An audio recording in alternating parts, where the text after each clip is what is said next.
principal du groupe de travail de la PAC, parce qu'il a été là depuis le début, de dire quelques mots. Après c'est... Thank you very much, Lawali.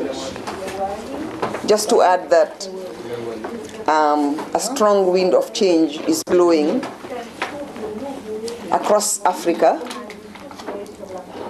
and it's ushering in a very strong movement, a movement that is made up of media practitioners, communication experts, university lecturers and professors, education specialists, governments, civil society organizations, and non-governmental organizations.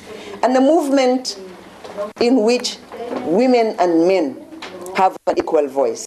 Because if you look around this room, you'll see that we have quite a number of women who have participated in this workshop. And I think it's something that needs to be noted. And it's really given me the courage, to move on in our quest for gender equality, especially in the media.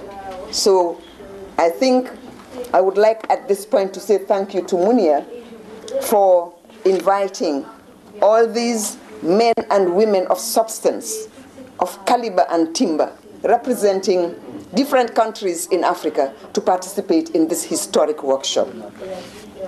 I think the Morocco workshop is a very important milestone in the development of this toolkit, because we've had very rich exchanges of experiences, of ideas.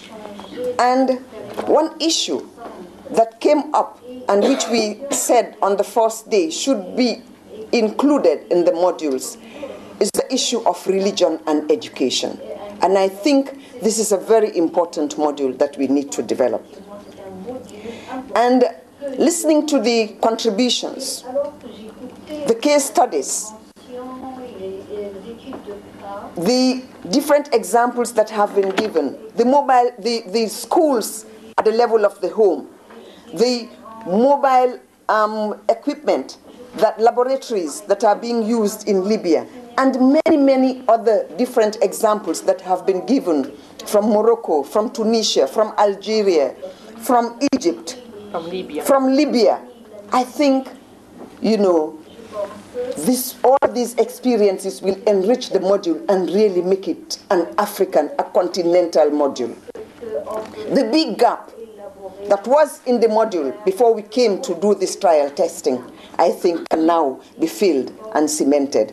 And like I mentioned to some of the participants this morning, when we go back, we will be sending out questionnaires for the case studies that we would like to include. We would look at the reports, we'll look at some of the recordings, and then if there are gaps, we will come back to you so that we can have additional information, that we can put in the case studies. I foresee a very strong partnership that is going to be built around all the stakeholders I have mentioned.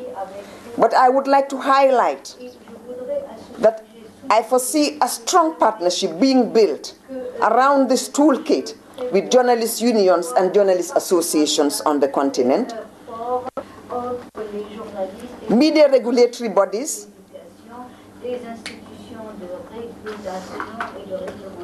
communication experts, and I think this toolkit will help us address the sometimes very rough interpersonal relationships that we have between journalists, communication experts, and people who are working in ministries, not only ministries of education, but other ministries.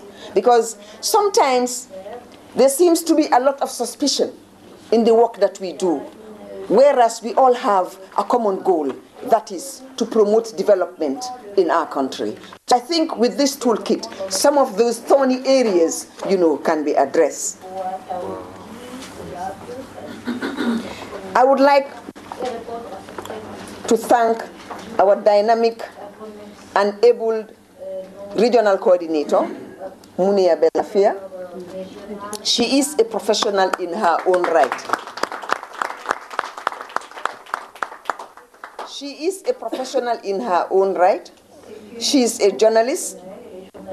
She is a member of the IFJ Gender Council, and I have seen her in action before.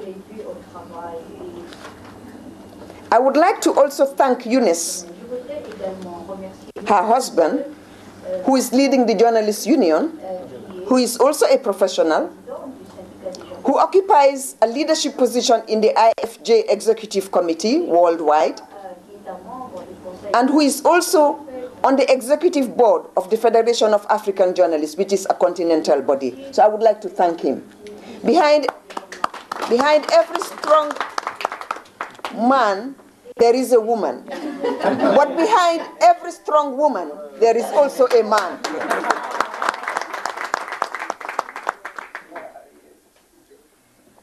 Our fellow toolkitters, our chief here, Lawali Cole, who has been very supportive.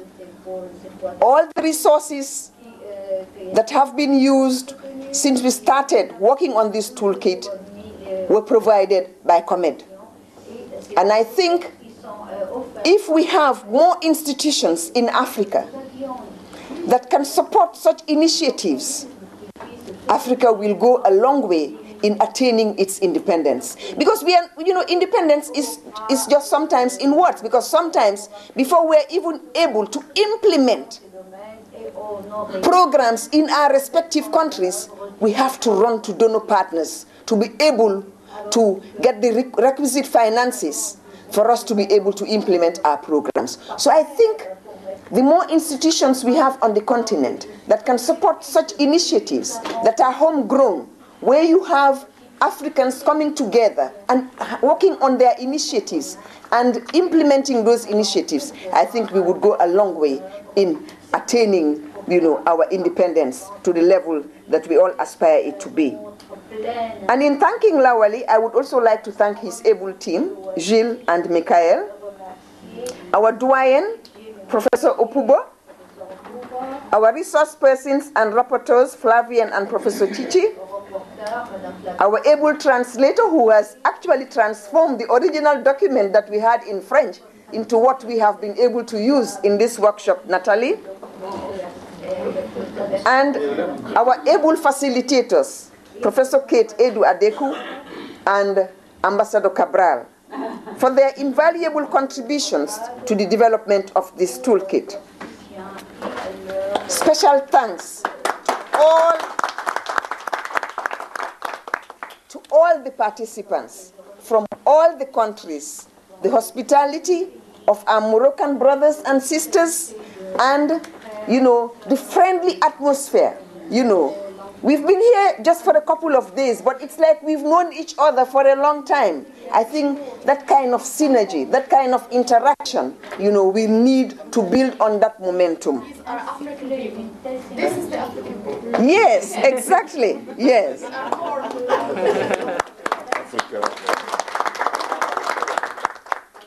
So I would like to conclude by saying I have a teacher. I have a teacher in this place. Shukran alla musharakatikum wa afkarikum al-hayima. Al-hayima. Atamina lakum rihla mumtia wa uhayi ailatikum waliyahad kum Allah.